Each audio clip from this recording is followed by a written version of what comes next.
Good evening. I'd like to call to order this meeting of the Natural Resource Board for the City of Sebastian. Would everybody please rise for the Pledge of Allegiance? I pledge allegiance to the flag of the United States of America and to the republic for which it stands, one nation, under God, indivisible, with liberty and justice for all.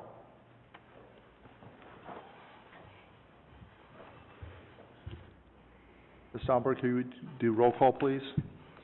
Good evening, Board. First on the list, George Millar. Present. Gil Gordian. He sent an email. He will not be here tonight. Jim Clifton. Here. Rose Glacier. Here. Andrea Ring. Here.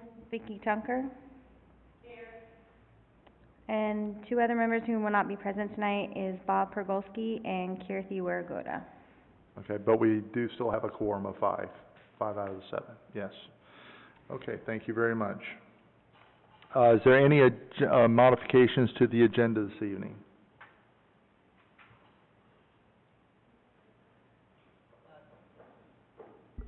Chair? Yes.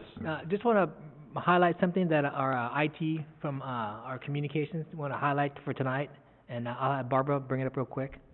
Okay, thank you, Barbara. Okay, just in case you guys weren't paying attention through the last council meeting, the council passed a motion regarding the broadcast of certain meetings, and your meeting was decided that it would be one of the ones that would not be broadcast. It also means it will not be rebroadcast because I have no video to do it from. So that means that there will only be audio available for your meeting after the meeting on the website, and I'm still determining the best way of doing this, whether it's through YouTube or some other service, but it will be linked from the website. So if you have any questions, comments, or anything, I would suggest either contact the council, because they're the ones who made the decision. They'll be able to direct you what might be able to be changed in the future, but for right now, that's how your meeting is going to stand for the moment. Okay? Did they give a reason for, like, is this supposed to be like a cost savings measure or something of that nature?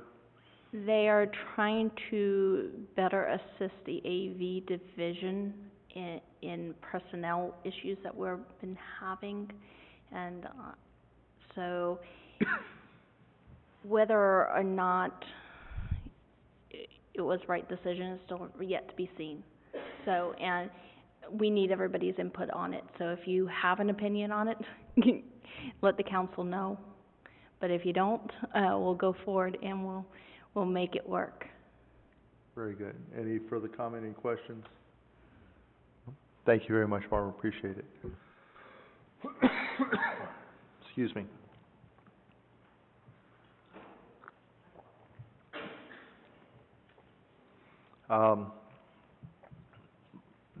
Next point on the agenda is approval of the minutes. We have the minutes from the December 1st, 2015 meeting, as well as January 5th, 2016 meeting minutes. Any comments?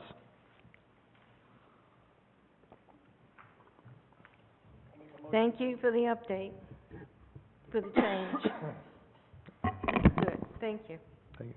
I'll make a motion to approve the December 1, 2015 minutes and the January 5, 2016 minutes. Is there a second? I'll second it. Sorry, I will second it. Thank you. Any December and discussion? January. I have one point of discussion, it's just a process thing. On the January 5, 2016 minutes, on page 3, I'm citing as making a motion. There was a second, but no vote was either taken or the vote wasn't recorded. So We're trying to look at that. about the middle of the page. That is correct. We never did take a vote. Okay, Maybe I'm looking at the wrong page here. Page 3? Page 3 of the January 5. Oh, January 5, I'm looking at December, I'm sorry.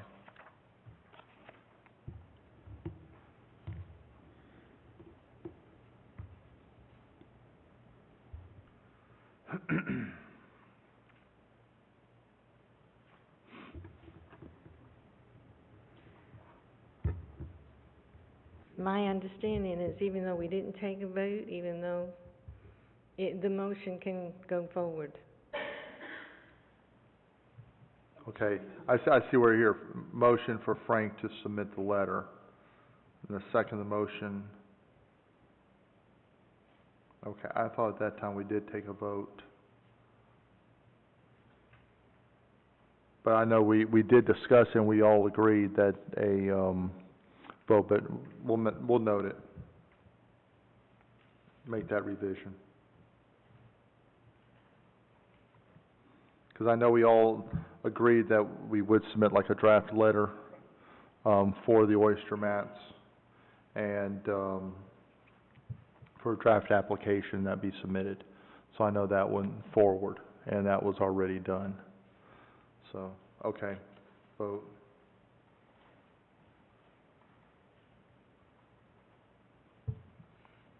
And as we stated in last meeting, a lot of times these meetings were summarized too, but still the vote should have been noted. Okay. Any further points of discussion? Okay. All those in favor, please say aye. Aye. Any opposed, like sign? Been approved unanimously. Thank you very much.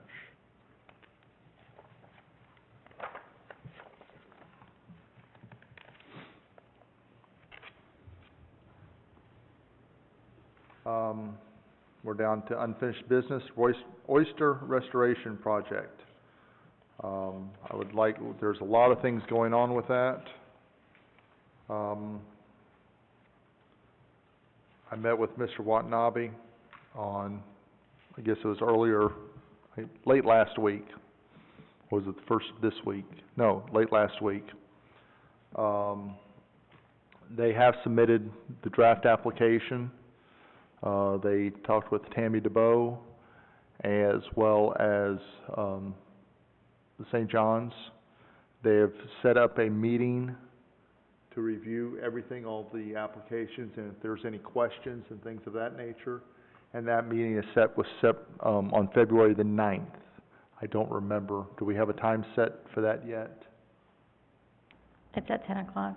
9 o'clock? 10 o'clock. Oh, 10 o'clock. Yeah, I got the meeting invite, so I will forward that to you. Okay. I will be attending that meeting, as a representative of this committee. Is that here? No, it's gonna be up at St. John's. It's gonna be at St. John's Water Management, District Office, which I believe is up in Melbourne. And I will be representing the board, for that meeting, at that time. And then from, there, pretty much everything's already been decided. I think everything is basically done. There may be a couple of points that we have to change briefly, or a couple of questions. And then, we'll submit the formal application, which basically at that point in time should just require, signatures and a rubber stamp, because everything should be answered, at the time of that meeting. We have all of the other criteria and all the questions answered. Is that the complete information, Mr. Watanabe? I believe you're correct. Based on the last meeting and per the summary of the notes, we did submit a draft application to St. John's River Water Management District. They reviewed it regarding the components that we submitted, which included the letter, responses, the graphs, and all the documents that they requested, and I believe that they were satisfied. They wanted to have a joint meeting with St. John's and Army Corps of Engineers to avoid having going through one permit, getting approved, and then the other agency, declining it. They want to make sure it's a one-stop kind of shop deal, and so we support that concept. And so he reached out to Tammy, and Tammy, accepted, and so we have a meeting for next Tuesday to review the draft. The draft will be to avoid having another RAI in case there's any comments. So what it is kinda like, let's go through it. If there's any small comments and changes, we will make them, and then we will submit the final, the draft, not the original, and they'll pretty much rubber stamp it then. So it's to avoid another series of response letters. So I believe after this meeting, unless something dramatically jumps out, which I don't believe so, our gut feelings and our discussions with St. John's are they're very satisfied with the application. Tammy didn't really have a lot more than beyond the same comments that they had, and we addressed them all. So I think this would be a rubber stamp. Excellent. We like hearing that, and I'm sure John enjoys hearing that also with the Eagle project. John, if you'll come to the podium for a moment, please.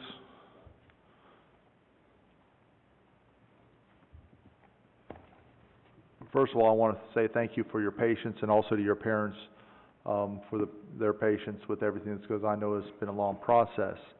I know I spoke with you prior to this meeting a little bit about this topic, but I also want to make it for the public also.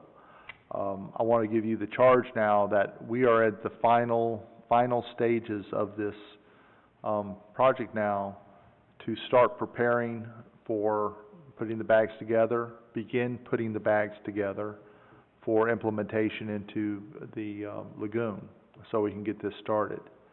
I know myself, and I'm sure this committee, as well as yourself and your leaders, would like to see this all implemented by late March or very latest early April. So then that's the targeted time period that we've had.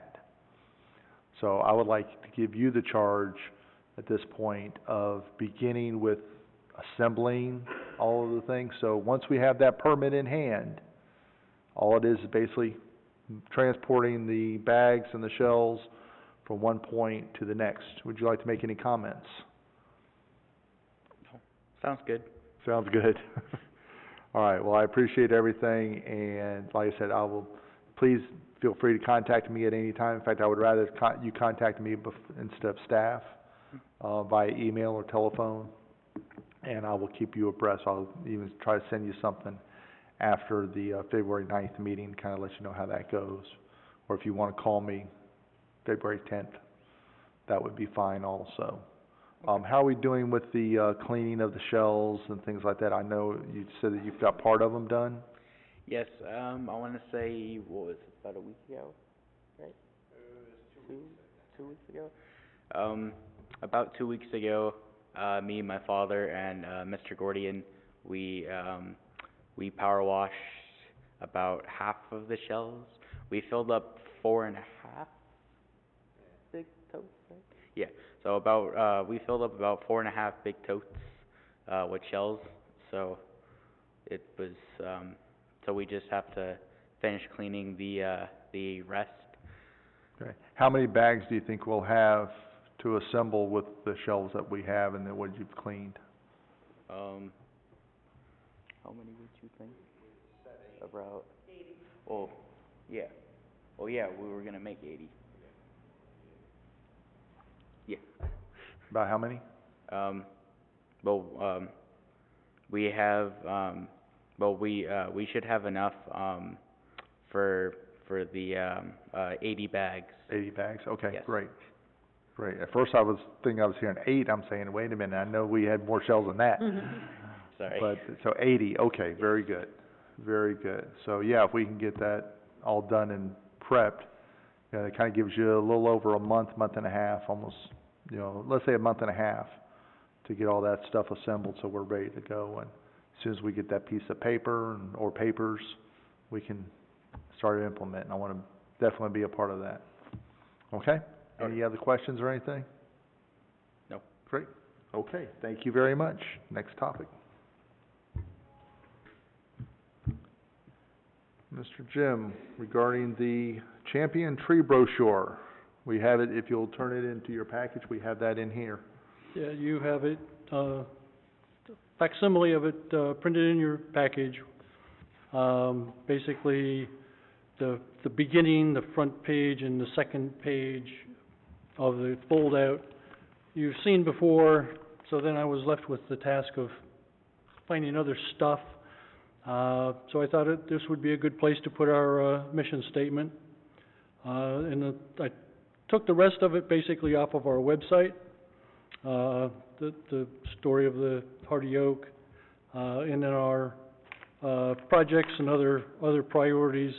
There is nothing in there about the oyster mats, because really we haven't implemented anything yet. Implemented it So I yet. didn't wanna get too out there on this. Mr. Watanabe pointed out that the back page is currently empty. So then I said, yeah, that doesn't necessarily look good. So what I've done since then, and I'll throw that out there, is where our City of Sebastian Natural Resources Board mission statement is, I've moved the historic hardy oak story to the next page entirely, and moved that, kind of orange, piece down a little bit, so it's a standalone, stands out more, rather than crowding everything together. And then all of the, other City of Sebastian NRB projects and priorities are on the following pages. So it's just a little more space. And of course, if you folks come up with other stuff that we want to put in there, we can juggle things around easily, also, so. So right now, are we in the position, I believe, I mean, it looks great to me, but we're in the position of printing, getting some of this run to print? As far as I know, yeah. Okay. Analyzing it a little bit, and If the commission, approves the material, we can move forward with the production. Do I hear a motion to move this forward? Jim, since you did it, would you like to make that motion? okay, so moved. Okay, is there a second? I will second. Any discussion? All those in favor, please say aye. Aye. Any opposed? And the motion carries unanimously. Thank you very much, Jim. You did a fantastic job, and it looks exceptionally well. Thank you. Earth Day. Ms. Rose and Ms. Andrea. So you want to go first with the meeting that you went to? Sure. Chair and I went to the youth council meeting and invited, them to come to the, Earth Day activities. And unfortunately, I promised them a table after you left. That's fine. Don't worry about it. It's good. So I hope we can get the youth a table and give it to them. They are going to bring it back to their preceptive, administrators, and at the next youth council meeting, they should bring something back to us, which I don't think they meet except once every quarter, and I'm thinking it's in February, middle of February, before they meet again. Am I correct on that date? I believe you're correct, and if you did commit to a table or a booth, it's your event, so if you accept it, we actually have an extra tent, and so we could set it up right next to yours. Great. Oh, thank you. That would be great. But, that was all I have. They seem to be interested, so. They sent a registration in to me. Oh, they did? Oh, yes, I did ask, because, we needed it before the 20-something of January. I did ask, that I think Barbara sent it in for them. Yeah, thank you. Chair, clarification, if this is gonna happen and you can accept the youth commission to have a booth there, you may wanna maybe suggest to them what they wanna have for that, for that day. Okay. Just like you'll have enough material based on all the stuff you've been working on, they may wanna provide material to, demonstrate or display. I'm just throwing it out there. Excellent idea. Excellent idea. Ms. Andrea, can you communicate with them and maybe help them as far as, putting forward like a display that would be applicable for what they do? And the purpose of their committee, to the city. They are doing a, brochure or flyer And I'm not sure if it will be ready for Earth Day. I'm hoping it will be, but they are working on a flyer that will, yes, address that, will say what they're supposed to be doing. I think they have a statement also, a mission statement. Well, So- and maybe if we encourage them to have something like that, that might encourage them to move their process along a little bit quicker than, Yes, get their flyer done. right. So maybe you can communicate with their chair, and Okay, do you think you can make it to that meeting? It's gonna be in the evening, isn't day it? is 6 it? o'clock? They've changed it? Yeah, I think it's gonna be in the evening. Again, just to highlight, you know, you have now, elements that you could present. You have a nice banner. You're gonna have some nice, brochures, materials. You're probably gonna have, you know, other items that you could display. And that would interest, you know, the community to see what you guys are really working on and what's moving forward with the NRB. The youth commission should do the same as well. If they have anything working in process, it's a time to display it so that the community can see what's going on. That's just my suggestion. And instead of having just a table with someone just sitting there, you know what I'm saying? Oh, exactly. No, I firmly agree, and make sure that they're well-versed on what their purposes are. So, Okay. if you'll communicate that. And when is their next meeting? We'll get to that information, and to make sure that you guys are in cohesive, we'll make sure that it's up to you guys, but to have the two tents right next to each other, so you guys can help them out. That'd be great. And Ms. Andrea, I'll tell you what, instead of me speaking at that meeting, why don't you take the lead this time? Okay. Okay? All right. Good enough. You can let them know we have a booth for them. Yeah. Pardon? You can let them know that the same tent and materials, the tables and chairs will have identical that they'll have too. Okay, sure, yeah, 'cause I promised that, and then I looked at and I said, oh, I don't know if I can do that, but okay. They're good kids. Yeah, they are a good group, and that wanted to get involved. Anything else with that, or Ms. Rose, were you back to you with the next Okay. topic? The next topic, Sponsorship update in regards to music. have we checked with the city lawyer to see if we can have a sponsorship for the music? Not that I'm aware. I wasn't aware of this task. What was the direction again? I apologize. I had a company here in town that would like to sponsor, and I thought we could use their money for the music if that was allowed. Like, again, I think what she's trying to, I'm confused. I think there was a little bit of discussion last meeting, and I don't think it was given a direct charge. I think it was maybe a question kind of just laid there, about having sponsorships. If the board is able to accept funds, for direct sponsorship of things going on in Earth Day, from outside agencies. private agencies? I have asked every month since November if one of the people that are coming to Earth Day could do sponsor and maybe have their name on the stage or something that they sponsored the music for the day, or partial. Again, I apologize. Let me answer this one. Okay. I know of no other, you know, it just opens the door. I'll ask the city attorney. Our city attorney right now is not here, and so we have our magistrate right now sitting in.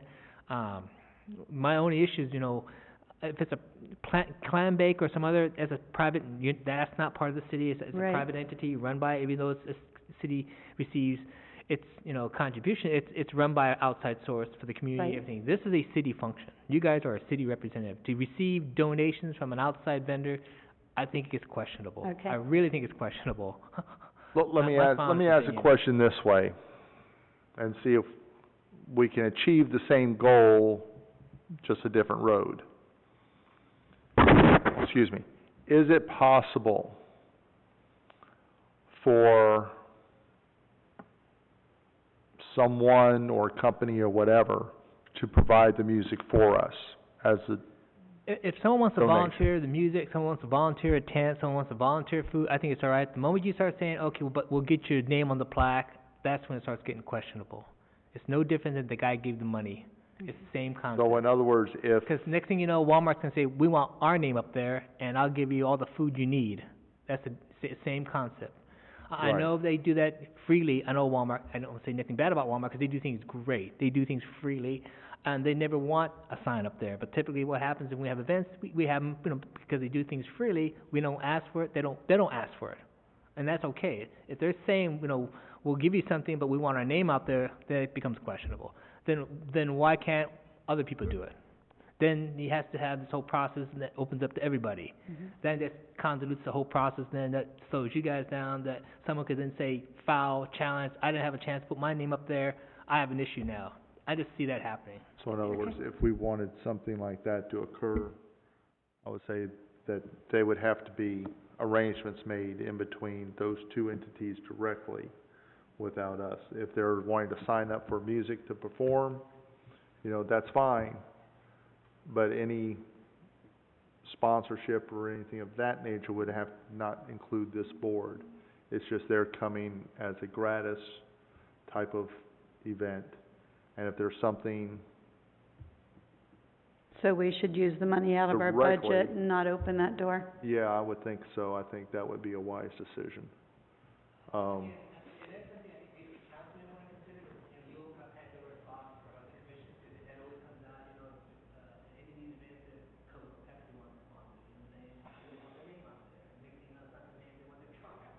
Right, it's a form of advertising.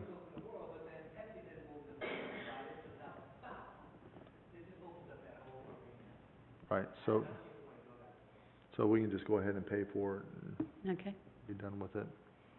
And if somebody wants to make a donation, I guess, can somebody make a donation to our budget? That's fine, yeah. If someone wants to Yeah. give you something but not get something back, I think that's okay. This sounds like, we want to give you something, but we want our name out there. That's getting Exactly. something back. Okay. I think one thing that we did in past years with our door prizes, that we were doing, like, we encouraged people to, donate, those people that were assembling in there, donating a door prize type of thing, and we said, yes, this was provided by XYZ Corporation or whatever for that one prize. Sure. I think we can do that, because it's just a nominal thing, we've done that in the past. Right. And we're not setting precedent, it's just showing that, here's a prize donated by this company. Chair, again, I want to apologize, I missed this, but I think at any time, as long as they don't request it, you could, at the event, at these meetings, thank a community, thank a commission, thank a product, because they didn't ask, you know what I'm saying? That's totally different than... That's totally different than Totally different requiring... than saying, yeah, I want my name out there. Right. That's, that kind of like the quid pro quo, Yeah, You can always thank a company or individual or the people who are providing us, please do. yeah, and if they wanna donate something to us, we'll be thankful for that. Okay. Okay? The recycling dumpster, Waste Management will provide one for us. She sent me the application, I just need to fill it out so they can have direction on where to put it. Do we want to place it in the parking on Harrison Street, or?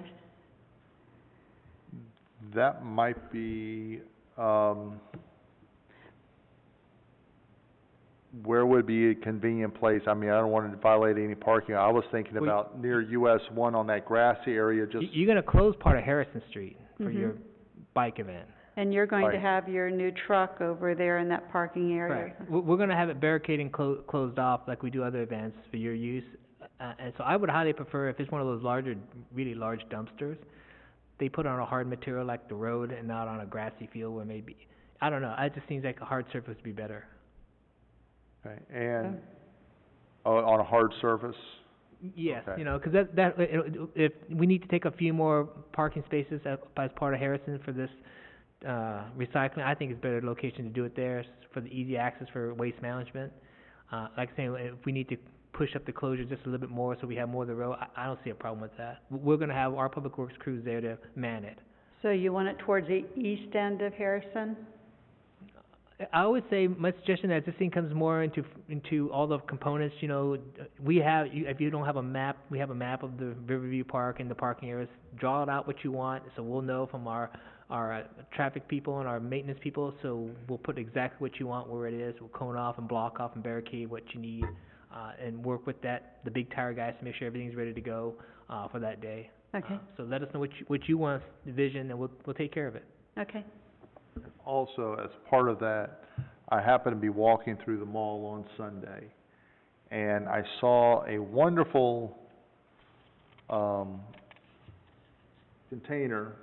That is what I was speaking about. It says plastic bottles and aluminum cans, and it's sponsored by Curb.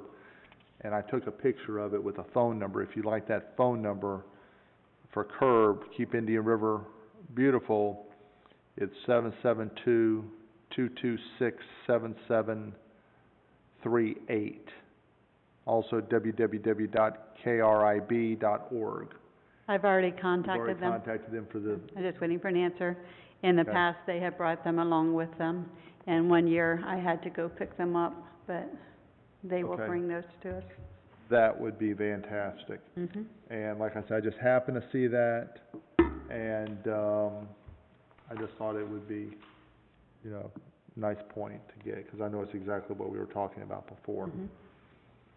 Okay, any further updates? How are we doing with, the number of vendors we have, and, Vendors, we have 21 vendors so far, and 5 of them are food vendors. So I believe we have all the food vendors we need. We have a nice array of different kinds of foods and a little bit of desserts. they're just curious, little donut manufacturer gonna be No there? donuts. No donuts? Oh, No that was a donuts. neat little thing they had a couple of years ago. Yeah, that has been a couple of years.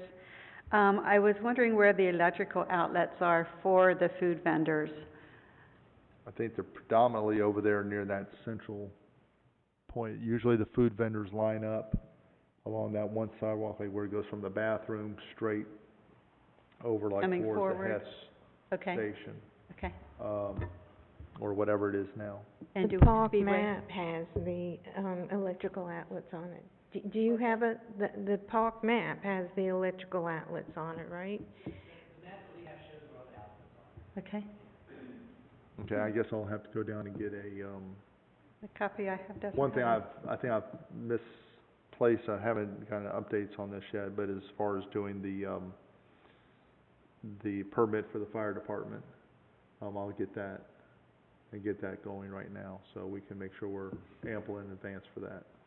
Do you know if there's any 220 in the park, or is it just I think 110? it's just 110. Okay. Please?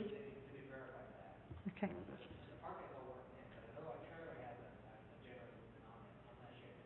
Okay. Just one vendor has asked me, and he does have a generator if he needs to use that. Okay.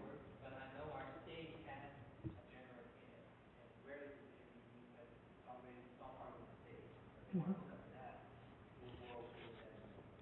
Okay, Also, remember, if a vendor uses a generator or any cooking, they must have their own fire fire extinguisher. extinguisher compliant with everything. Okay. Guess on the music then, I need to get approved for the budget for the musicians. Last year, we paid $50 per musician, and the first band is 1 member, the second band has 2 members, and then the closing band has 4 members. So I'm up to $350 just having 3 bands. And our budget was checked, and it is at $923.47. Correct. That's,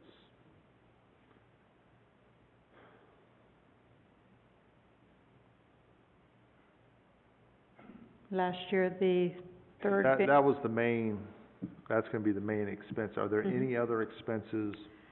minimal expense for sandwich boards and the printout, just saying who is going to be there, that put at the entrances of the park. So we'll be using basically half of our budget for Earth Day, or half of the remaining budget. How much is the brochure gonna cost?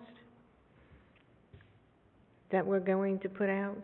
Your Very champion good. tree brochure?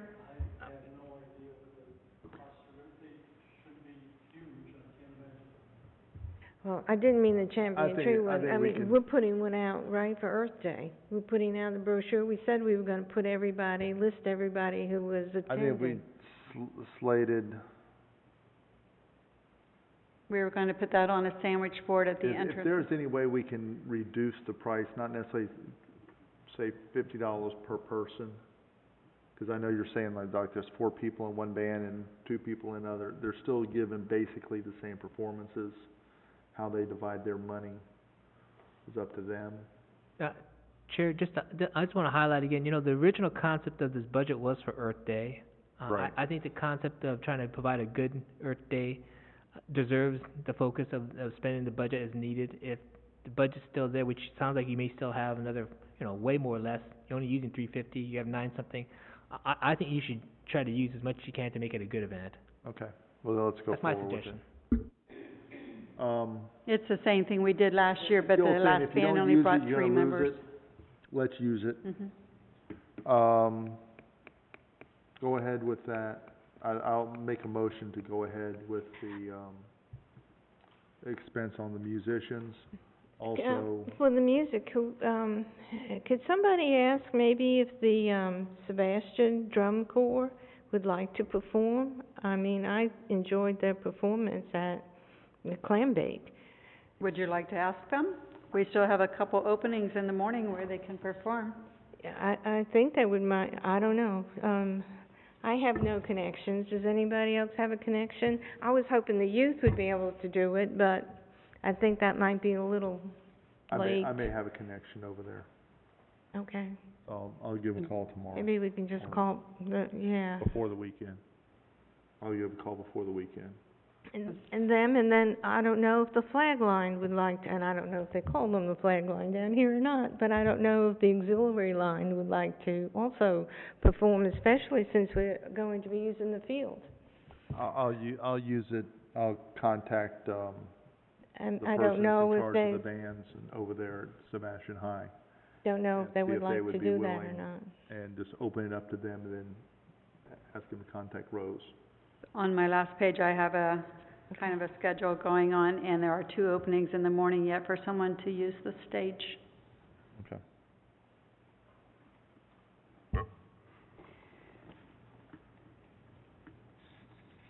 Since George's, motion didn't receive a second, I'll reiterate it. I would move to, leave the band funding as it was last year.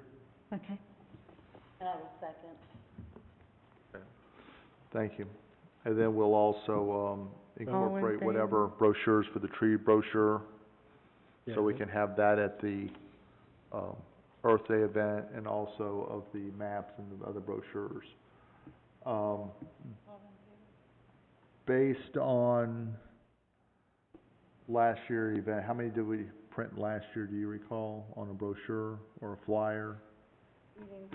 Yeah, we did. Yes, we did. Because We I had some. stopped by and I got a packet and I gave it to all the restaurants.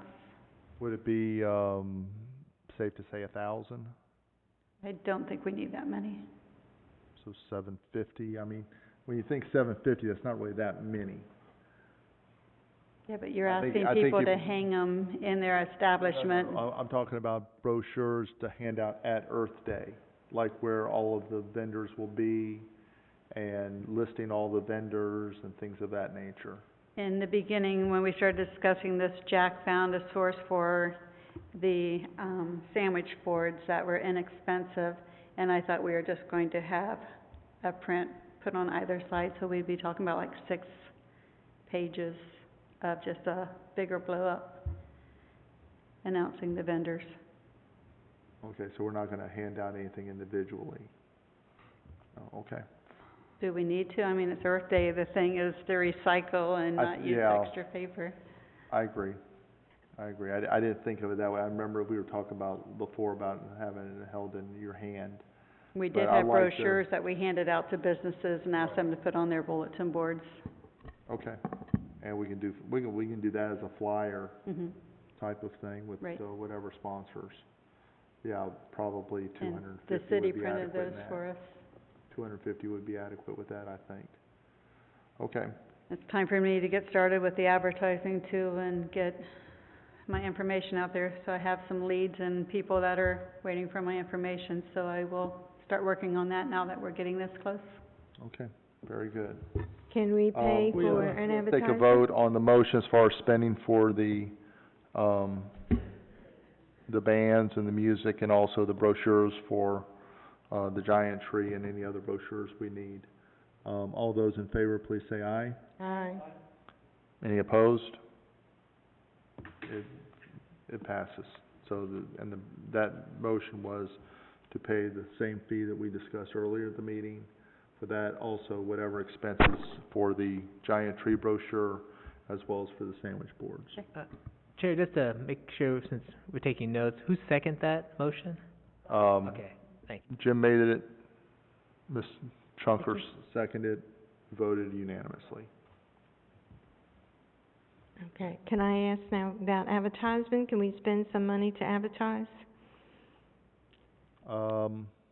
I don't have a problem with spending the money to advertise, but we just need to know how much. And I think if we put advertisements out there too far in advance, it's gonna be forgotten. Now, what kind of advertisements were you thinking of? Sometimes there's free advertisements, you know, for, yard sales or any kind of events. There's some free. Well, we have it on our webpage already, I believe. So that's do. already one point of But advertisement. Are there We're talking about bulletin putting boards flyers that, out to various businesses. well, you see, I ran into problems last year with those flyers because they, were saying, they could not put them out because if they put one out for us, they have to put one out for everybody. It's one of those, it's an all or nothing, and a lot of the businesses have decided to do a nothing. And, so they are saying, we're not gonna put your flyer up either. I was thinking more of doing, bulletin boards, online bulletin boards, in the paper bulletin boards, you know. What I was gonna suggest is possibly contacting Sebastian News, run that a couple Okay, of weeks. yeah, okay. And I already also in have. Hometown News. Do they charge? No. Okay. Not usually for a public service announcement, they The won't. Sebastian News and Bureau News is going to let me start putting something in 2 weeks prior to the event. Calendar at veronews.com is letting me put something in free of charge. The Vero Beach, Indian River County News Weekly and TC Palm is letting me put something on their calendar. Oh, I see. Hometown News is doing it. Vero Beach Flash, I don't know if any of you get that, but it's an email that goes out weekly, and it's all about different businesses or someone's having a promotion or special, so they do a nice flash on that. So, Chair? Yes. Just a clarification, regarding, Ms. Ring, you said last year that some businesses didn't wanna promote our, your flyer? Yes, This commission board is a city commission board, and so it does seal that city seal on it. I'm surprised that the local business, because this is not considered a profit business. This is purely a city function. I'm surprised that a business wouldn't want to put up a city banner or advertisement. I'm just concerned, I was just shocked, because it's different than having something where it's a private enterprise, a car dealership, tree sales. This is just for the community. I'm surprised.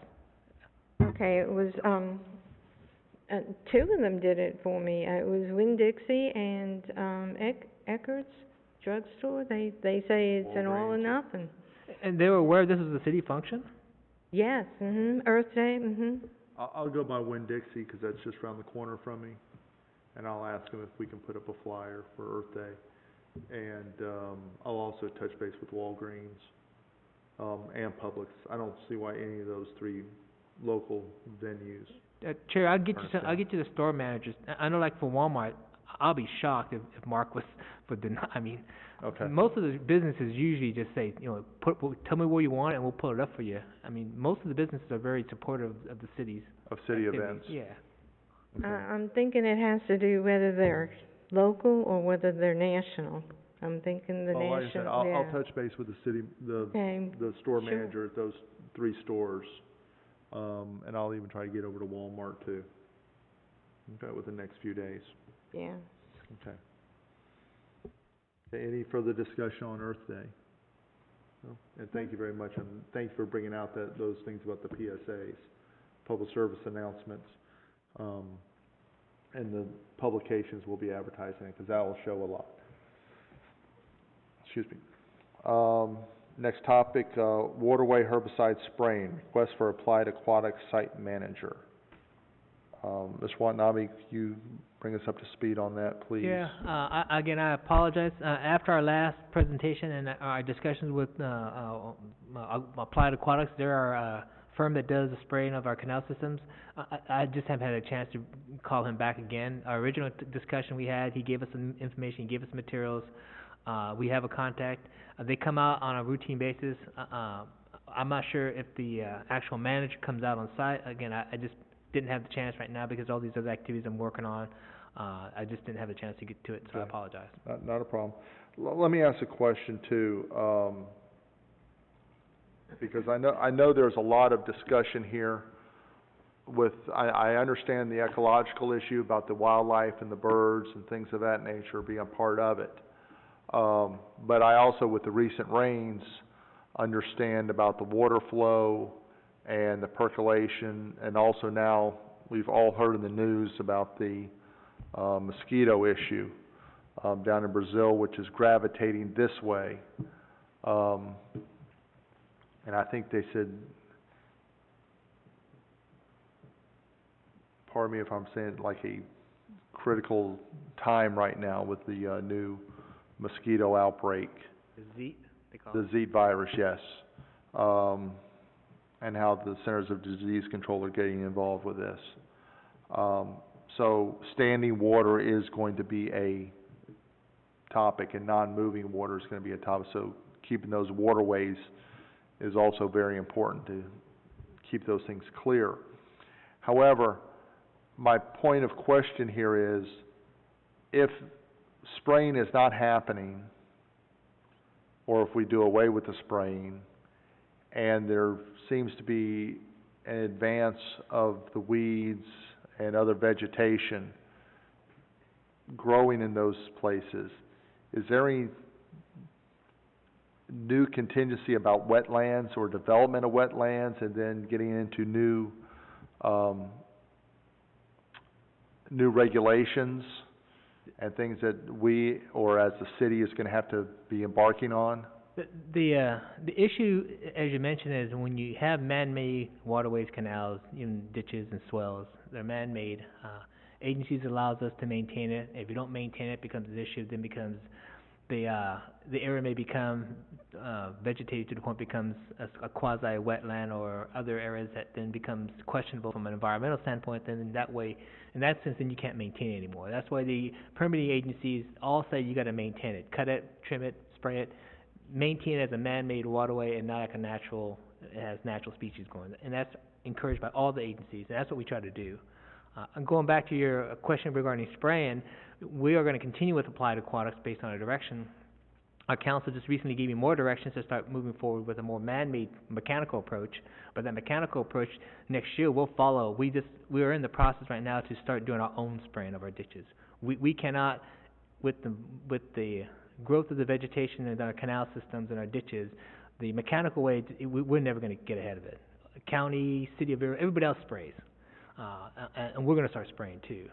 It's the only way to get ahead of it, because it's a huge detriment to not only our canal system, to our roadways. It's getting to the point where some of our roads are getting damaged, and because of the water being held back, this year alone, the city council had to relocate $750,000 to do some major road repairs. The council and the city doesn't have those funds. So starting in the near future, we're going to start spraying. We're going to get we have now certifying people right now being trained to be sprays and certified to do the chemicals, and we will be hitting those ditches with spray equipment, just like the county, just like all the other agencies, and it's all permanent licensed. Our people are going to be certified. We're going to have the certifications to mix it, and then the application, as long as the one person who is certified mixes it and certified, he can give it out to our parks people, and then they'll go out there and spray it. And we're going to go on that approach, because in the future we won't get ahead of trying to take care of all these ditches and canals and waterway systems. So the answer is we're going to continue it. It's the only way we stay ahead of it. Well, I understand that, and I see agreement with that also. I I know we have a citizen here that's concerned about that.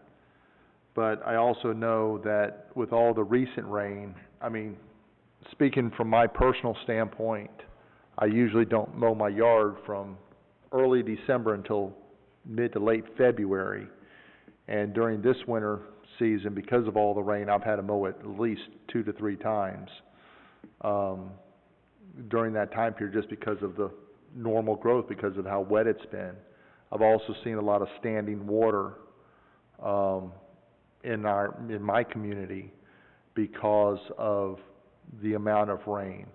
And if we still have the same steady rains like we have had during the winter, if we capitalize that into this rainy season, we're going to see worse rains, worse flooding, I think, and therefore the waterways, it's going to be important to keep them open. And the problem we have right now is because of the heavy rains, like if you've been to the golf course, it's been shut down, you know, they can't get to it. We can't get to some of our areas right now with our heavy equipment. And that's what is more, for us, it's more detrimental that we go in with lighter equipment, with spray tanks and equipment to hit them, because if I can't bring heavy equipment to clean out ditches, and I'm in trouble. And that's the problem we're having right now. With all these heavy rains, the soil is saturated, none of my equipment could be in the ditches or in anywhere. So we're held up right now until it dries up, and as you can tell, it hasn't dried up yet. So there's areas that are getting full of water, and I can't get equipment out there. And I know, my simple lawnmower, I get stuck. Yeah, so think about it, I can't get an excavator or a Right. backhoe, or, you know, I can't get any of that equipment out there. Right. Can I ask a question? Sure. If we have a choice, you know, we're trying to kill vegetation, right?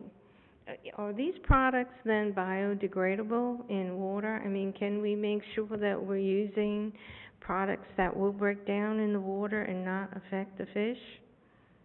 Again, everything we purchase and go through is licensed and certified. I'm assuming it's all biodegradable. It's supposed to not kill, you know, harm.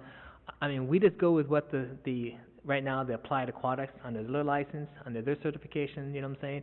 They spray us like they spray their own canal. They do the sprayings for their own, you know, St. John's. All these are huge waterways, not just us. The Applied Aquatics does a lot of them.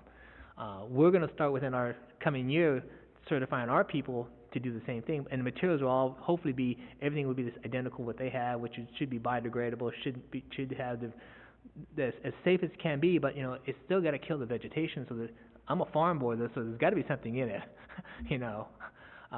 To which degree, to which concentration, that's what the issue is. That's when the mixing is more important, is to make sure you don't have it so the concentration is not as potent maybe. And we'll be certified when we get our people on board. But Applied Aquatics, they're licensed to do so. So whoever does it at their plant, who their certified mechanical chemist is, you know, they load up all their trucks, and the trucks come out and they're already pre-mixed. Okay. All right, Well, one of the sprays that they used that was given to me by the resident is not biodegradable at all. In fact, its label state it is harmful to animals and humans.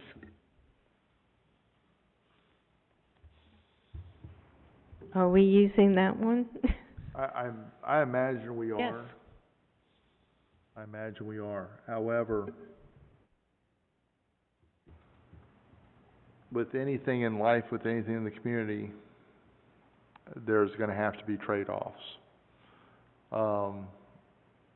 Either we develop wetlands and things of that nature, and then we have problems with roadways, and where our residences are built, and the things with our lots, residents. I mean, I'm having erosion problems now on my lot because of the rain and that we've been having.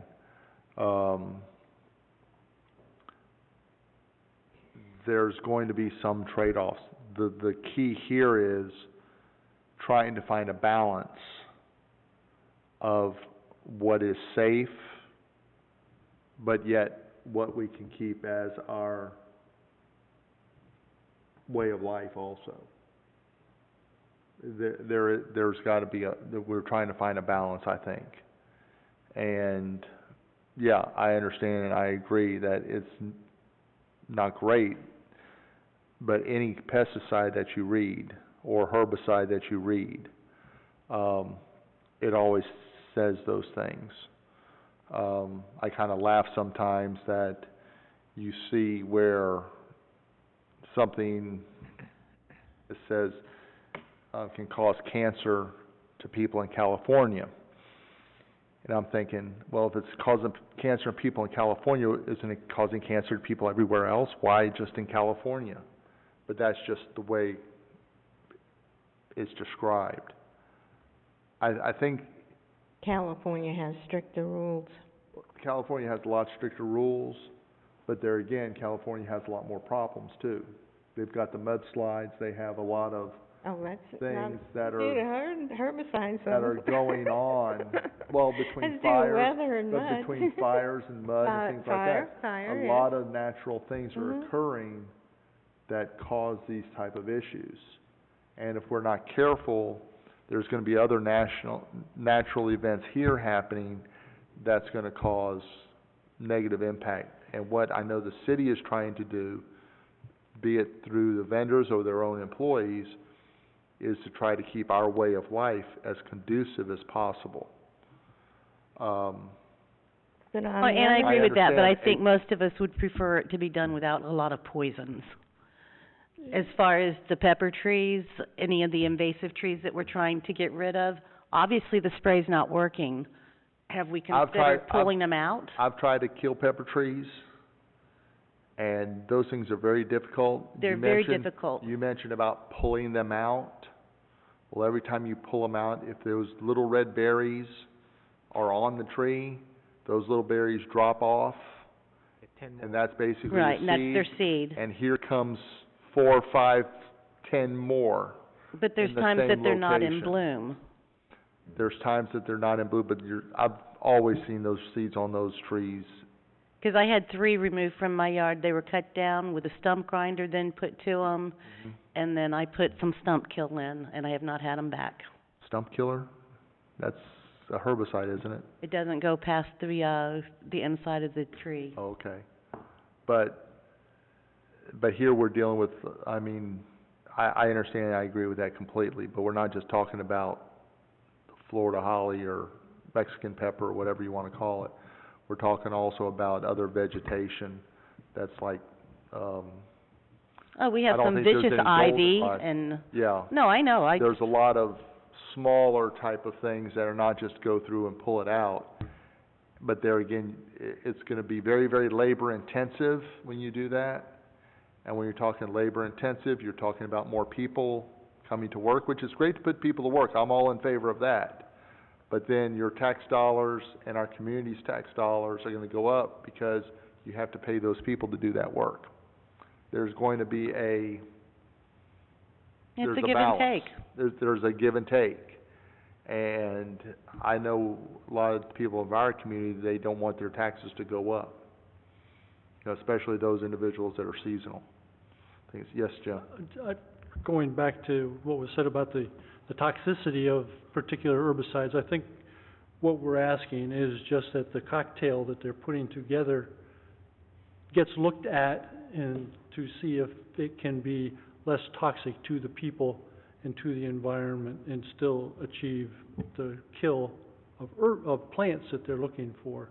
I think having things that are dangerous for people, they're going to also be dangerous for the other living organisms out there. Not a good thing. And if it's not biodegradable, I'm a biologist by training, and if it's not biodegradable, I don't want to put it in the environment because it's going to be there forever. Just a point of comment, I've got a question, this just happened to pop into my head. And I know it's probably not going to work in the aquatic area, however, I heard that something today as simple as, apple cider vinegar can be a herbicide. Vinegar and I think it's 2 other ingredients, and yes, it does work to kill weeds. It doesn't keep them out any more than the other stuff, but it's less invasive to the environment. Yeah. But it does degrade. But it might not last as long either, then you might have another issue with labor. Vinegar is pretty cheap. Well, no, I'm not talking about, but labor's not. you know, vinegar is inexpensive, but, also the labor. Well, there's your trade-off, the cost of what's going in on all of these chemicals versus the labor. Yeah. That's the give and take there. Let me ask Mr. Juan, is it possible, I know these standards are good as far as what we have, is it possible to look at some of those, other type of mixtures, like we mentioned about the apple cider vinegar, and I think I've got a recipe at the home, but I don't know if it can be used on a commercial basis. I'll again Maybe ask, it's a small I'll pilot ask Applied project Aqua- area. Yeah, I'll ask Applied Aquatics to verify the chemicals and provide us information. Again, this company is, well certified and does, spray not just us, almost all our neighboring cities, plus all the larger agencies and regulatory agencies, Are using the same stuff. are using the same stuff, so Right. it's, and we could ask for a special mixture. My problem will be sometimes when you ask for something, other side effects comes out of it. Who knows what it is? And it could be more in terms of may kill more, could have an odor, could have more damaging effects in terms of may corrode, you know, I have no idea. You know what I'm saying? All I know is when you sometimes ask for something, it opens up the back door for something else worse to happen sometimes. Not Right. good, worse.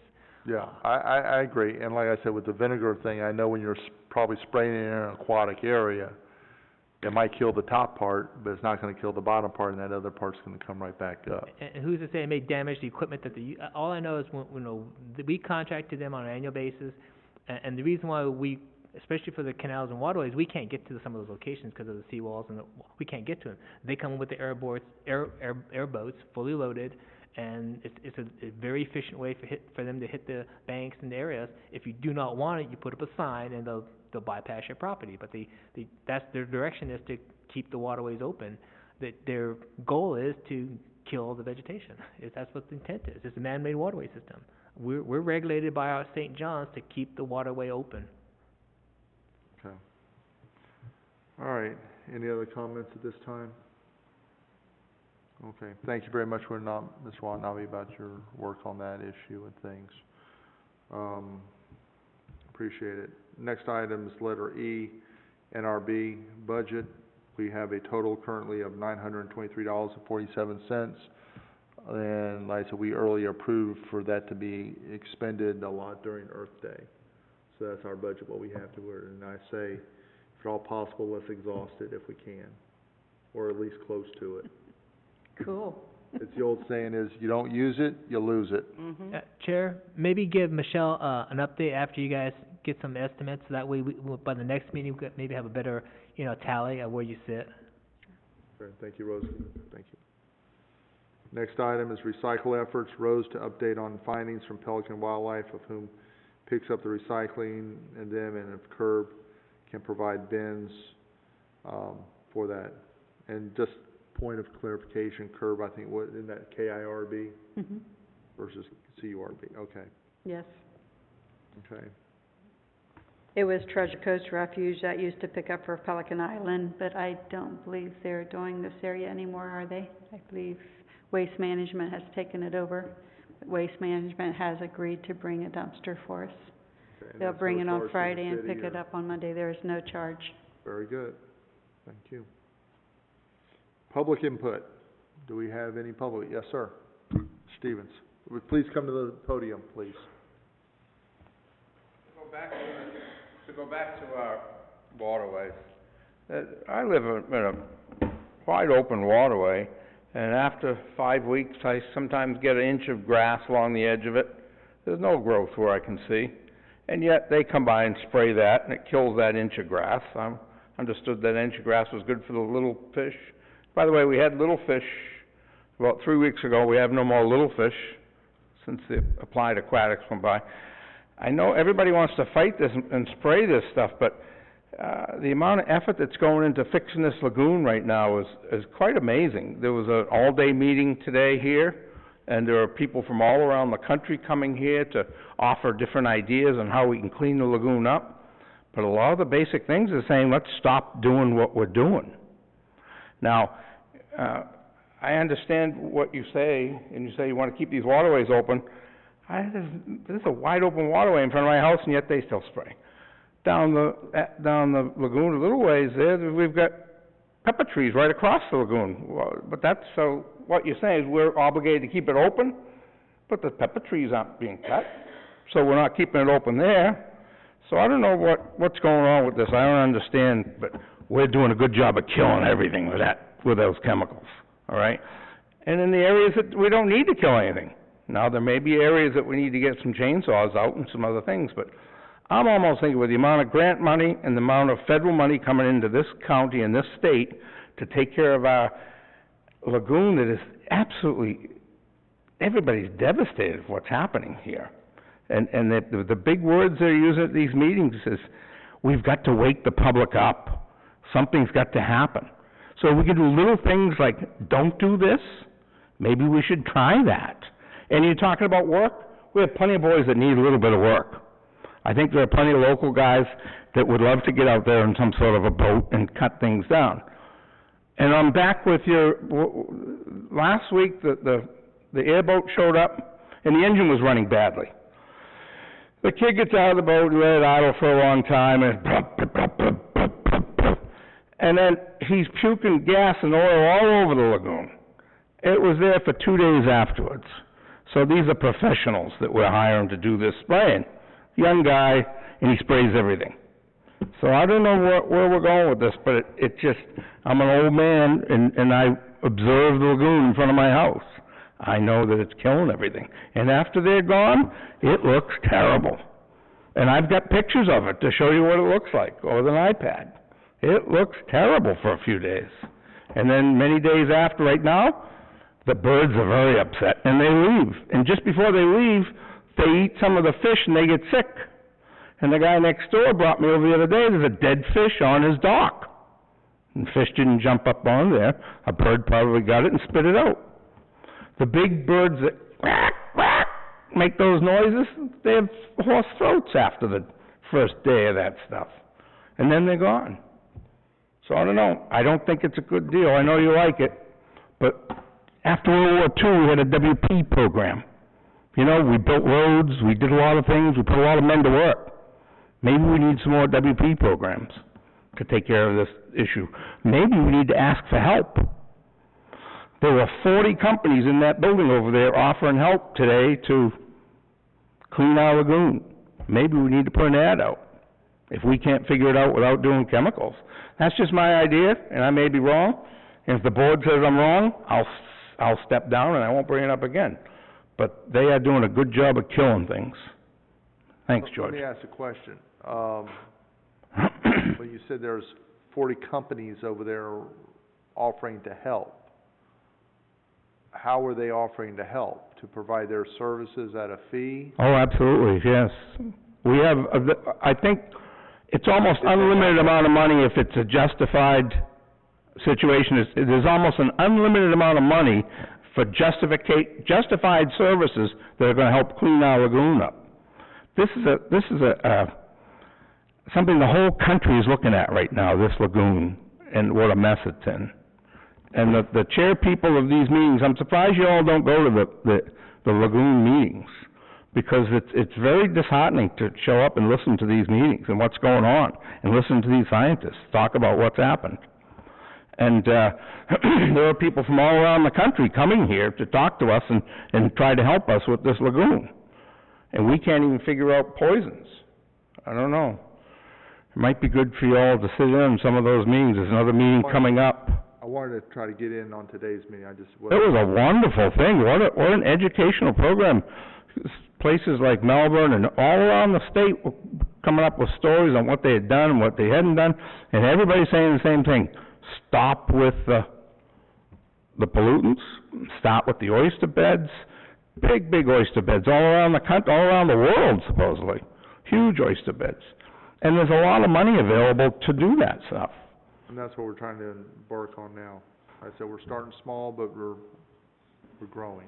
Well, the zoo has a phenomenal program. I understand that, but like I said, that's Brevard County, and we've plugged into a lot of things what the zoo has been doing. And like I said, we're trying to get started here, and I think we're almost there. So yeah, we're on the right track. So, but we still, the oysters aren't going to get rid of the DDTs. DDT latches on to the molecules inside the animals and stays there. You're not gonna get rid of that. You know, we gotta try to think about this. And I'm not a scientist, maybe we get, like I said, maybe we need to get some help. Thank you. Yeah. Chair, just a clarification. Yes. The meeting next door, it's, you know, we have the Indian River Lagoon Council next door to us. We, lease that facility out, the old schoolhouse. They have an office now. The Indian River Lagoon Council is the council that took over, as a joint effort between the different agencies. That includes the South Florida Water Management District, St. John's, DEP. Most of the counties signed up. This county, Indian River County, defaulted, and the 3 cities took it upon themselves to take a chair, which is, Vero, Sebastian, and Fellsmere. That creates this coalition, and their staffing is next door. The meeting that was held today was for a grant application. The grants were sent out, and the cities who want to apply for, it wasn't an unlimited amount of money. There's a set amount of money for grants that are set aside on an annual basis, no different than St. John's cost sharing. This is the lagoons money, was today. I was one of the, I had a slot. There was only 25 cities and counties and agencies, and that includes private agencies as well, applying for this grant. We went after the program we have right now, the incentive, which is the septic to sewer. We were hoping to get some grant money, which maybe we will, to, you know, complement our 5,000 we put into the program. So we went after a grant application for that. Other cities went for the same grant application. So that's what the project meeting was here today, was mainly just to hear from cities wanting to submit applications for grant money. And the money is not unlimited. There is a set amount of money the agencies have. Right. Like all agencies. So there's always has to be clarification on all these issues, because it may sound good, but it wasn't people coming from across the country. It was just the local cities from Jackson down to here that's within the lagoon sphere that was applying for this grant application. So you didn't get someone from Okeechobee coming over here. It was only the ones within this lagoon agencies that was sitting in here actually applying for grant application. Right. That's what the whole meeting was. Well, I heard about that, council when I was in Tallahassee recently, meeting with some of our representatives, and, you know, they're very well in tune with that. And, you know, basically what they said is just what you just said here. Yeah. And as much as the lagoon is a high priority for us, if you lived in Okeechobee, you'll be concerned about the Lake Okeechobee. And if you lived in there's all areas of the state and the country that has impacted waterways and canals and forests. I think everyone's trying their best, and that's what this board is here, is to help us out. I mentioned this board, it was in my presentation to the Lagoon Council, that we do have an NRB board and we do care about it. Our city was nominated number 1. We got the grant and award to be in a good stewardship, because Michelle goes out and does water sampling. I believe the city council and this city does its best to try to be good stewards, and sometimes you have to give and take, and that's all it is. But sometimes you have to make sure you have all the facts. And so I just wanted to clarify on the facts of this unlimited amount of money, and it wasn't, but there's a set amount, which is great. This agency has money to apply, and for us cities to leverage our money as well to do good things for the community and for the environment. So I just want to clarify that thing. So there's always 2 sides to the coin you need to understand when you hear information sometimes. Right, thank you. Chair, I have a list of the people who are at that meeting here, if you'd like to take a look at it. All right, if you can hand it to Michelle, we'll include that in the minutes, or whatever. Well, we need copies so I can have this? I don't think we have a copy. Down low. Yeah, go ahead. It Just, tells you who the companies were. we're kind of running a little bit late on the meeting. I'm trying to. I'll take it at the end of the meeting. Good, thank you. New business. I'm sorry, was there any other public speaking? There being none, we're on to new business. The Environmental Learning Center contacted me, the NRB, to participate in the Echo Fest. That is going to be on March 6th, Sunday from 11 to 4. I do have an application. I know I am not going to be able to attend. If someone wants to attend and have a meeting, man our tent during that time, I'd be welcome to entertain it. I do have a copy of the application. I just don't know what your time is available. I know I am not going to be available. You're not. Jim, are you?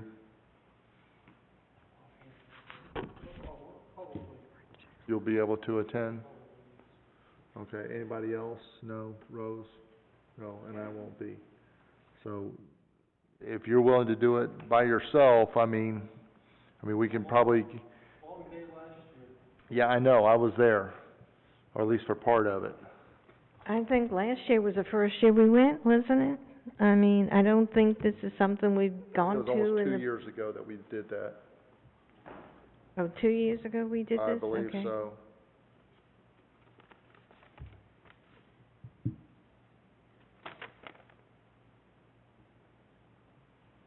I don't know if we have to show up this year. I mean, if we put a tent up, we should probably try to man it. But if we can't man it, then I don't think we should put a tent up. I tell you what, since, I'll just withdraw at this point. Jim, I appreciate you wanting to do it, but I don't want you to do it solo. And, you know, Jack's recently resigned, Gil's not here to speak for it. Bob, I know he's usually pretty busy, he probably would not be able to, I don't want to speak for him, but, I mean, he's not here tonight, and our other gentleman is out for a significant period of time. Can we wait until next month to decide on this? No, because next month, it's right It on is top of next- us, it is next okay. month. March sixth.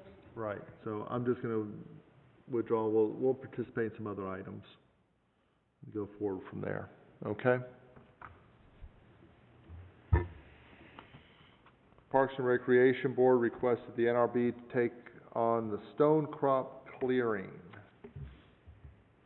If you would please, excuse me. If you would please turn to the back page of your package.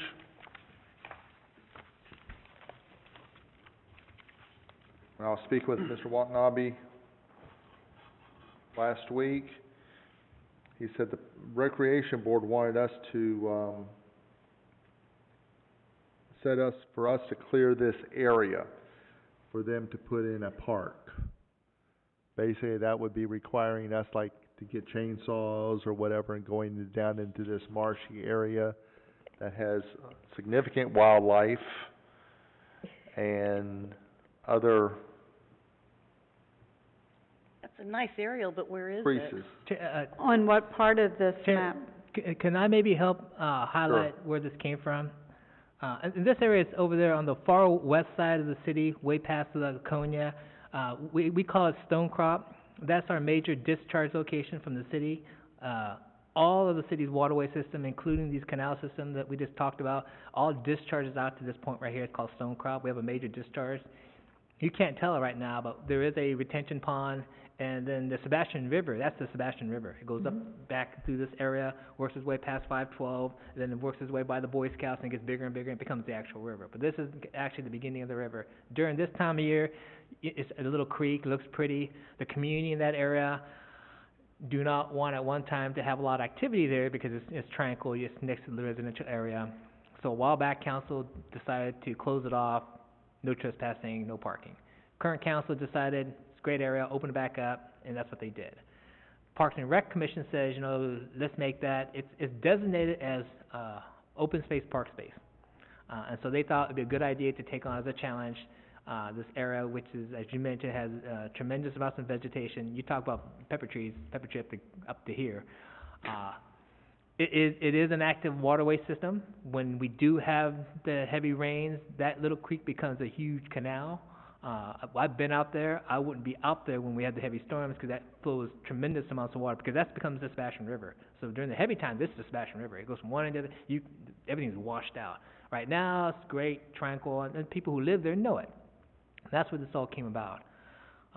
My concern would be, number one, if it's near our discharge location, we have to maintain that as a discharge. That huge area that you see on your aerial map, that huge area, I wouldn't step foot back there. I've been back there, and there's, I mean, gators, snakes, you know, unless I'm in a heavy piece of equipment, I'm not stepping out there. That's all I gotta say. You know, I mean, it's pure wildlife back there. Really is. Between where the, Sebastian Lakes and the homes back there, and to our property, which is on the backside back there off of Laconia, circles around Stone Crop Road. There's the Sebastian River. It's pure natural, how it was back in the old days, and it has a lot of vegetation, a lot of animals. I would very much discourage or just be aware that there are things out there. So if you take it upon the task to go out there with weed whackers. I mean, actually, my goal will be going out there with some heavy equipment before I go out there with anything. However, the one issue I mentioned to the city manager, you will require a permit from the agencies. I don't care, I mean, because I've looked at it, I've seen it. You can't decide what's good or what's not good as a person to identify. I don't know if there's wetlands, I don't know if there's endangered species, because it's so thick, and so there's gotta be stuff back there. So I don't think the agency's gonna say, you know, Mr. Watanabe, go out there with the heavy dozers and the excavators and start chopping away. They're gonna say, go out there with a biologist and environmentalist and find out what's out there, and if you find some endangered species, you're gonna perimeter that off and you're gonna protect that. And so my issue is, I don't even wanna go back there. So are they talking about starting like at the south prong at the end of Laconia and then coming all the way forward Yep. on the south prong? Yep, and open up that big area in the middle between where the development is. I mean, it's large, but you know, it's. That's not something we can handle. I'm literally, you need to have heavy equipment. My honest opinion. Why do they want it cleared out? They wanna make it They into wanna a make it a park. park, but they want us to do the work. Well, they want to, you know, they see an opportunity, there's acreage there, you know, maybe you could save some of the, you know, it's like any vision. If you go out there and save some of the trees, maybe chop down some of the vases, open up some clear areas, make some fields out there, make it so it's a natural, this is natural the way it is.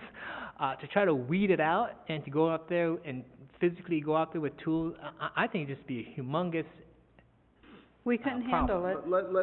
Let me just kind of interject here with your permission, with the committee's permission. I think this is way beyond our scope.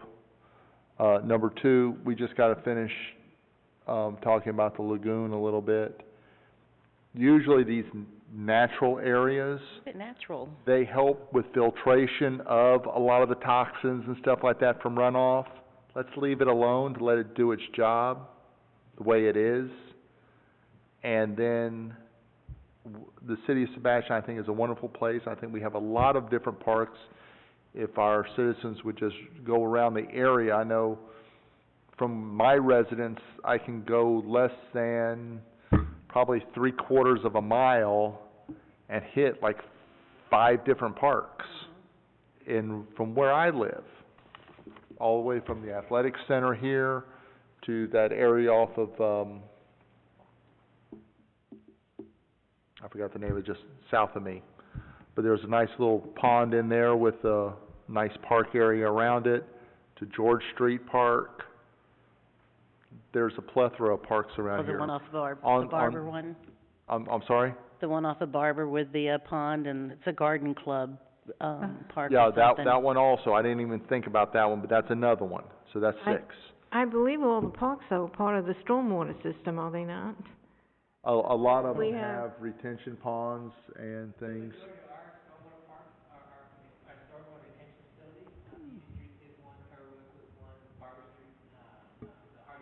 I think Periwinkle's the one I was speaking of a minute ago.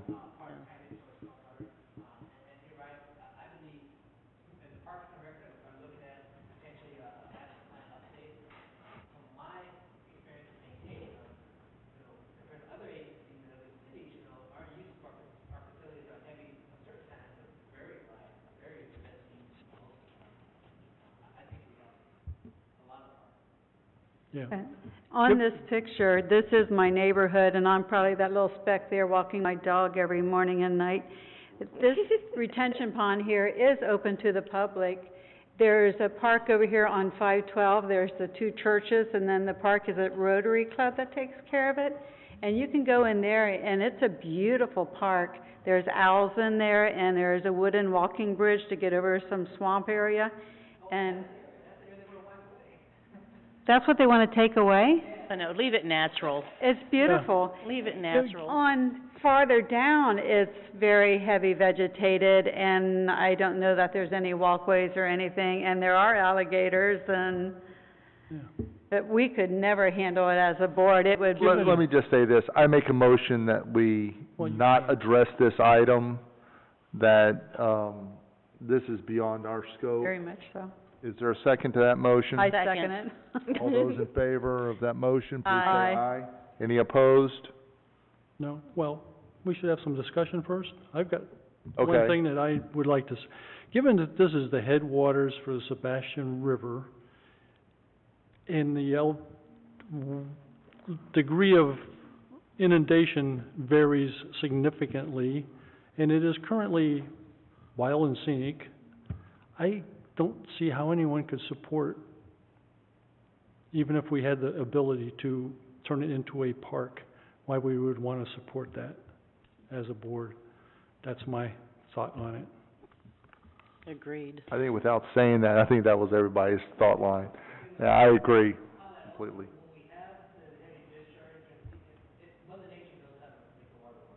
Yeah.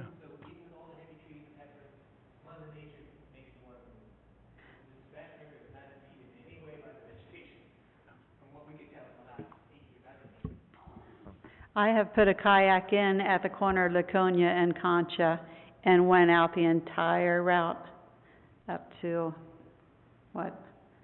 Roseland Road, the park's there, and pulled out there.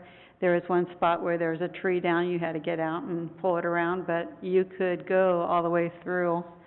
But there's no way we could handle it. Sure. I would Okay. like to see them open up this retention pond. There are gates on the back side, and they are locked. I don't know if I want it open or not, for my own benefit, but not. Yeah, the one here at the corner.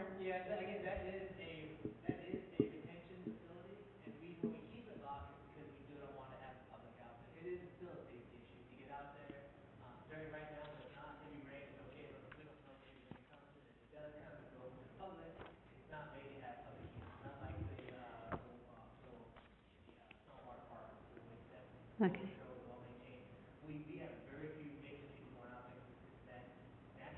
They cleaned it yesterday. Going through the park though, there is an opening to the pond, so there's people that walk their dogs around this pond all the time. But you have to be out on 512 to get to it, or I can walk along the fence and around and into it.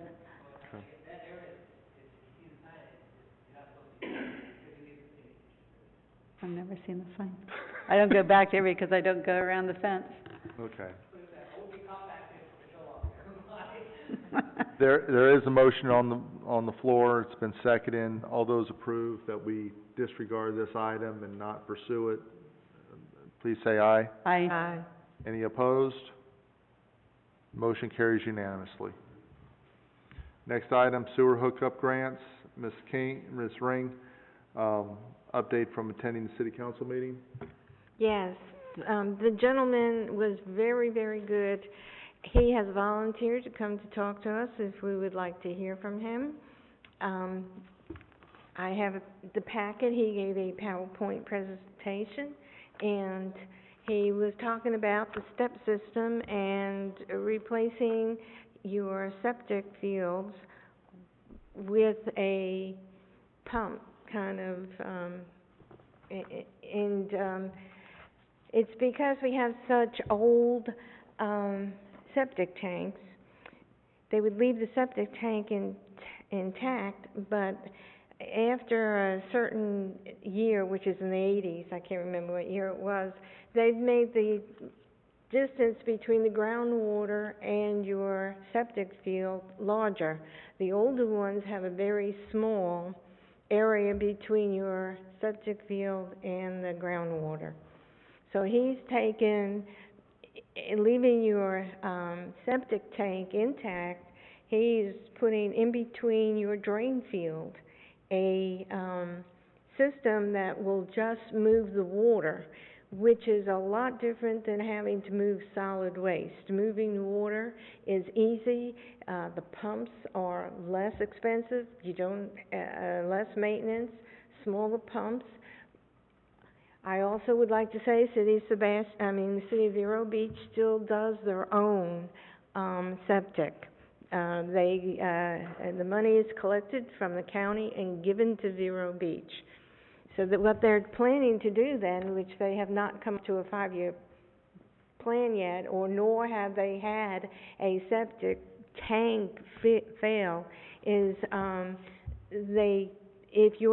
when your tank gets filled up, they will then come empty it for you, because you have to pay so much each month, and it's up to your water bill how much you pay. It's capped at $30 a month, but it could be less than that depending on how much water you use.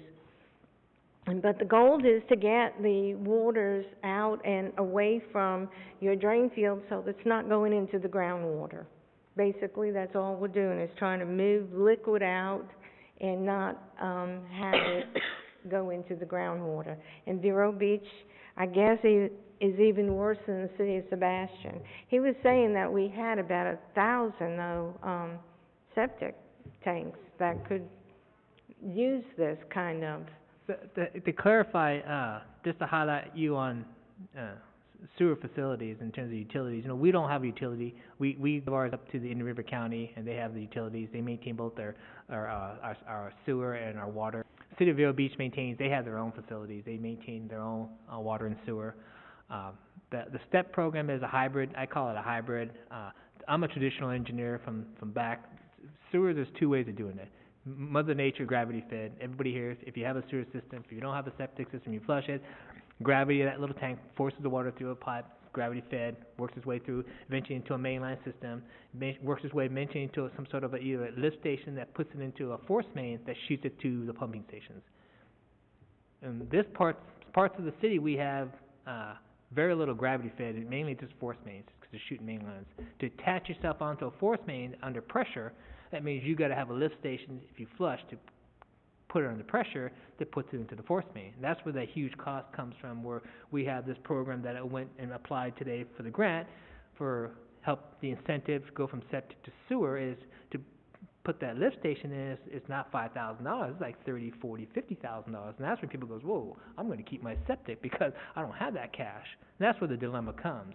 The hybrid program here is you have to still have some kind of a pipe to connect to. City of Vero Beach is in the process of installing this 2-inch, because they have a directional bore. They're installing 2-inch pipe everywhere. Great. That means you got some place for the water to eventually go, because it's just affluent, just the water, not the materials, just the water. Our problem is, don't got the pipe. You have to have either a gravity-fed pipe system or a force main system. Either way, you still have to have a component to connect it to it. So we're still stuck in the same dilemma where we don't have all these 2-inch pipes going everywhere. And so for a hybrid process, unless we put in all this 2-inch pipe everywhere, I might as well wait for the county to put in the gravity system, and that's what they're proposing right now. The county is right now designing for the riverfront a gravity-fed system that to take care of the gravity that'll pair up with the force main, so people will have an incentive to hook up to the gravity, because now it'll be at less cost. I don't need to have a lift station. I just pay the fine, pay the permit, small incidental cost to hook up, and then get rid of your septic. And that's the traditional way of doing it. So the STEP is a hybrid the City of Vero Beach has taken upon themselves, which I think is being a good steward. We just don't have a 2-inch line. That's the problem we'll see. So you start hearing it's a good idea. The water's got to connect to something. And that's a 2-inch line that we don't have. That's the problem. No, neither do they. They're putting in 2-inch lines, and the thing is, Sebastian used to do his own septic, but it's sold it off to Indian River.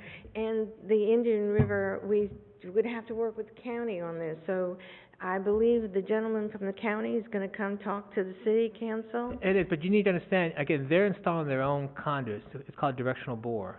Here's a good example. I want to put in a small pipe that I need to do for the airport, a directional bore, 2-inch, same 2-inch, 300 feet, $5,000 to install 2-inch, 300 feet.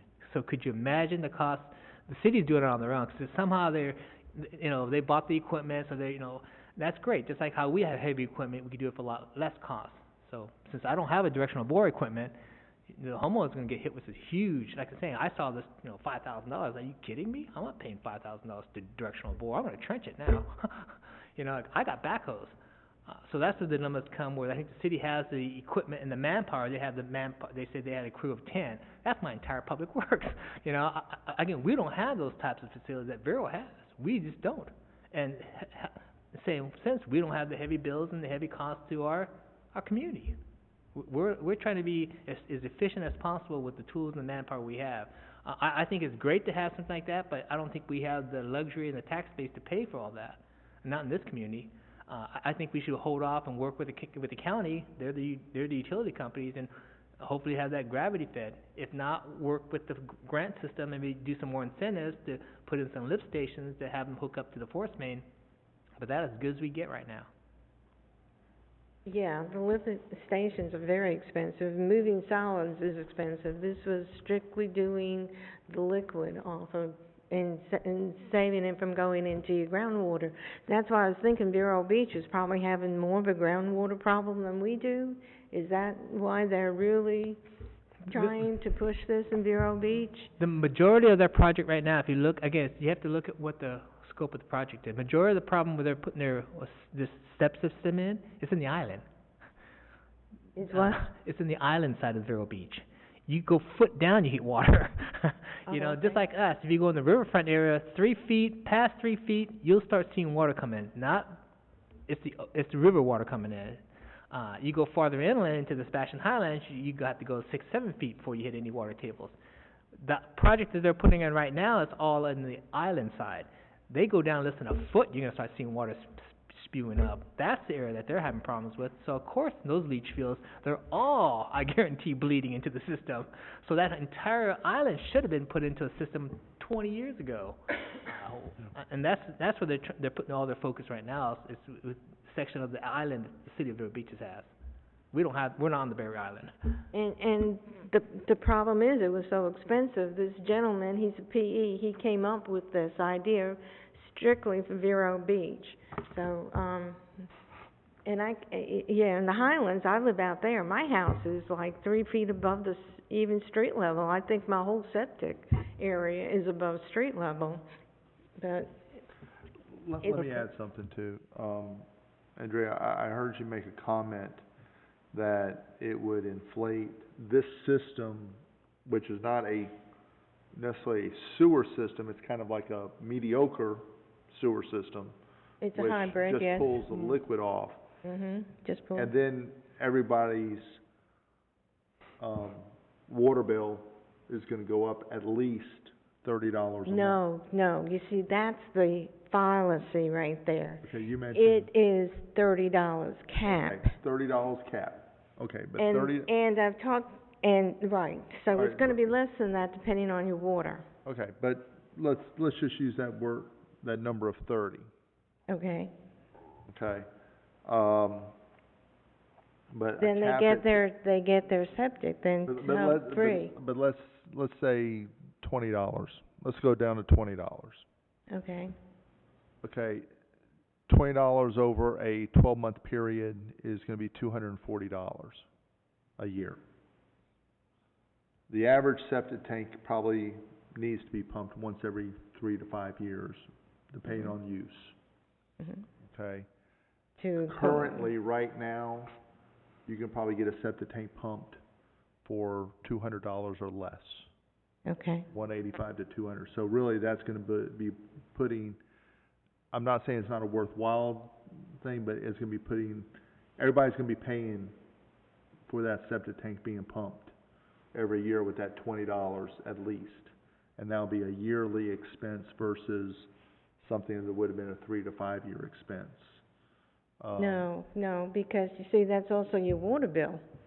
No, that's So what I'm saying, that's in your but water bill. If your water bill gets inflated an extra $20 a month, that's gonna be about $240 a year. You can get your own septic tank pumped out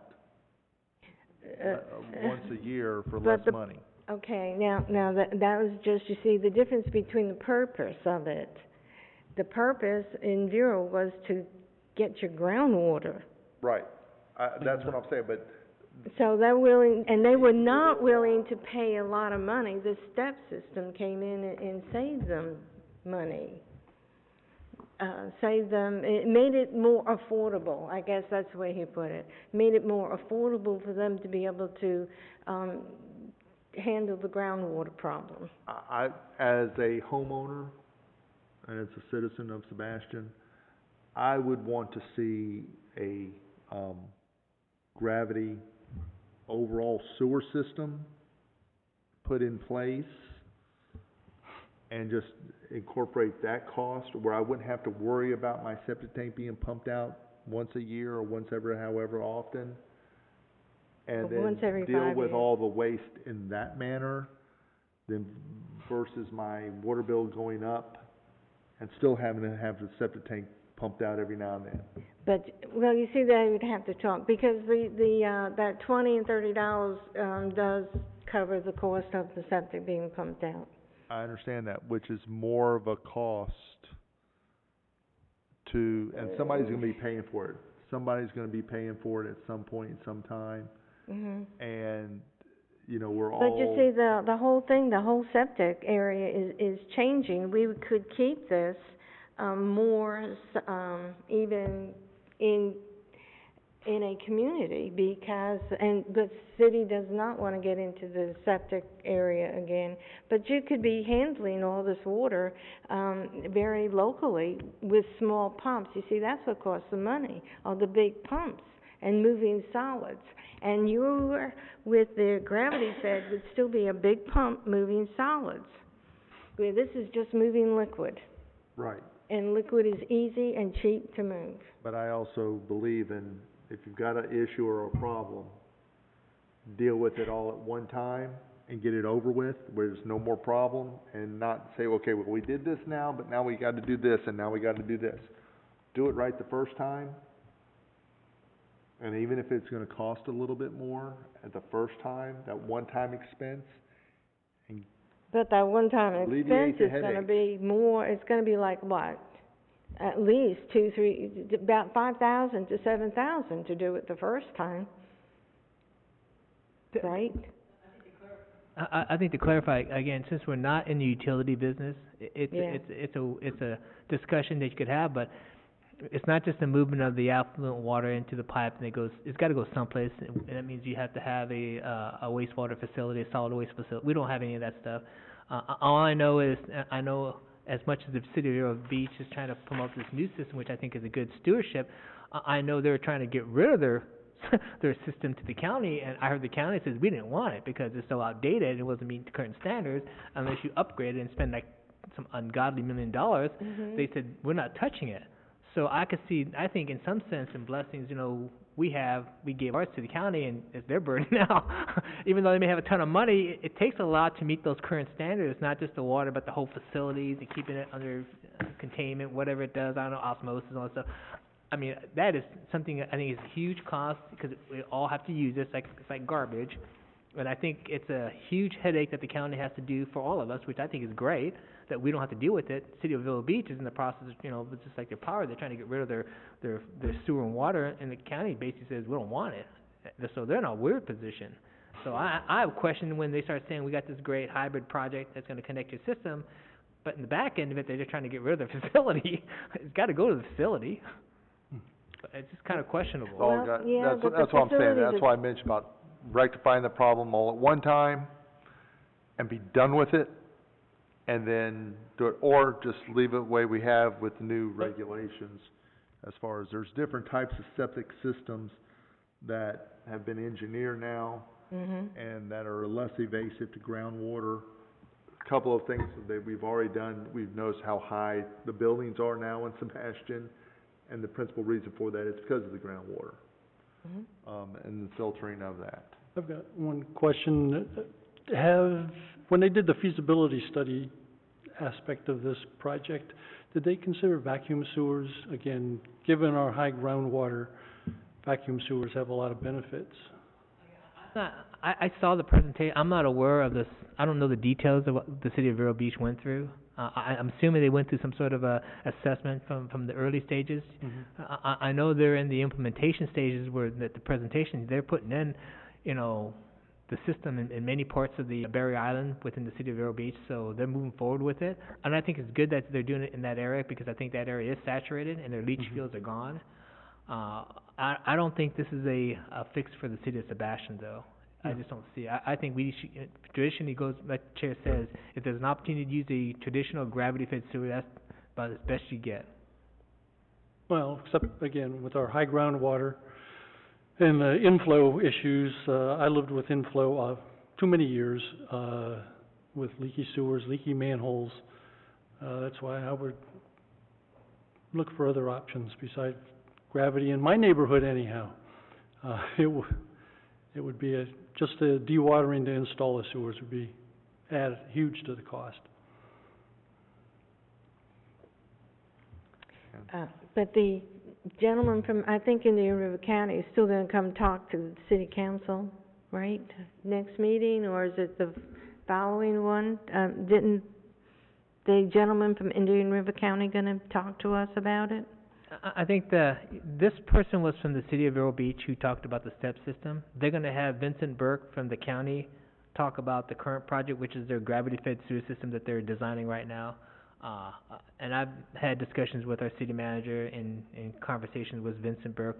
They don't support this system. They don't see it as an option within the city facility they have, because they have right now a force main system, and they're trying to promote a gravity-fed system to complement that force main. Nowhere in there are they looking at installing this 2-inch line.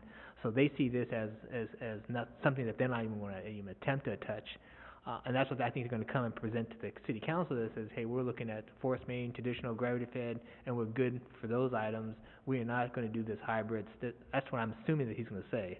Because they were invested already in what they've already invested in. You know, I just know a few months ago, the county commission paid like $100 and something to a consultant to start moving forward with the design of the gravity fed. So I'm assuming that's the direction they're headed. Anything else? Thank you. That's it? Thank you very much. Appreciate you going to the council meeting for that also. Staff matters, anything? None tonight. Thank you. Member matters. Anything over here, member matters? I have one thing I wanted to bring up. The Indian River Lagoon Aquatic Preserves is having an oyster bagging and reef development in Melbourne. It's Saturday, February 19th and 20th from 9 to 12. It's at Geiger Point Park, and I have not looked it up, but I believe that's the first park right before you get up to 192 area. And they're going to be doing exactly what we're going to do, laying the bags. So if anybody wanted to go just to see what it was or to help out. That's February. 19th and 20th. That's It's a Saturday and Sunday. Is it Friday and Saturday? Yeah, because the 18th is on a Thursday, We're right here. Yeah. I believe. So yeah, 19th, That's Friday the and 19th Saturday. 20th, okay. It's the Indian River Lagoon Aquatic Preserves. I got the email, I could just forward it on to you if you're interested in going. Anybody else, any other things? Okay, I have 2 items that are here. Unfortunately, our friend Jack Lipinski, he resigned. I spoke with him briefly, and he's returning to be closer to his family and grandchildren up in the Connecticut area. So although I share with him that we would greatly miss him, I appreciate his service here for the time that he was, and I enjoyed having him on the board with us. That now leaves an active opening. I believe it is within my scope to recommend one of our alternates to come aboard. Since Mr. Kerwithy is going to be absent for several of the next board meetings, and I know Ms. Vicki Trunker has been here active and shown a significant interest in a lot of things, I'd like to nominate her to replace Mr. Lipinski. A clarification, I think Sure. you could do an interim like she's doing. If there's an alternate, she could sit in, but to make it an official commission, it's gotta go to city council. Yeah, it's go to Only city council has council. to make that, yes. Okay. Then can I make a recommendation to the city council to bring her on as an active member? You could do that, this will be noted to the clerk's office, and then the clerk will then, put it on the agenda, and then, other candidates who are willing to also join will be there as well. Highly likely they'll take the alternate, but that's a council call. Okay, all right, very good. Well, with your permission, I'd like to bring your name forward then. Okay. Also, I would like to, excuse Mr. Kowithy, because I know he's out of the country on business for a little bit of time, and, I would like to have him retained. I would also like, if it's possible, I think this is a council issue also, if the, council would be willing to advertise for additional members for the Natural Resource Boards coming in as alternates.